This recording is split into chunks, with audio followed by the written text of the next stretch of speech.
I think any problem you get is in a cultural context, and so that's pretty critical to understand what it is.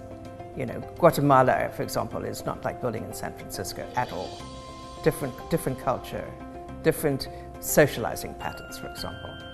I'm also very cognizant always of landscape. I try to preserve trees, I try to work with the topography, I try to work with the microclimate. And here it was incredibly important to save one very old tree. I mean, you know, the community center is built around this one amazing tree.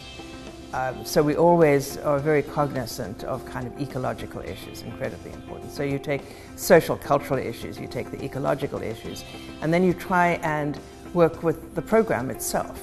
You know, what are the ways that you can make the greatest pleasure and delight? The swimming pool, you know, you want it to be naturally lit. You want to be able to look out at the views when you're swimming, for example, and when you're idling at the side, you know, that the ambience of that pool is really terrific.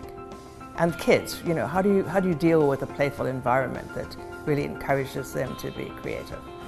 So it's those kinds of things, honestly. And I think my work is generally described as being very socially oriented, very sensitive to social cultural issues, but you can say that as well about all the ecological.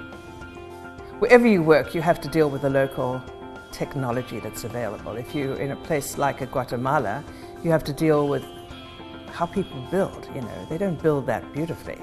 So then you have to take it into account that you are not asking them to do things that they are not going to be able to do, you know, in a way that you might be pleased with. So, you know, you use a lot of masonry walls, for example.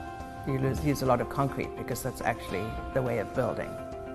But they do fabulous woodwork, so you can really design beautiful doors and things like that. So I think it's technology appropriately delivered for the context.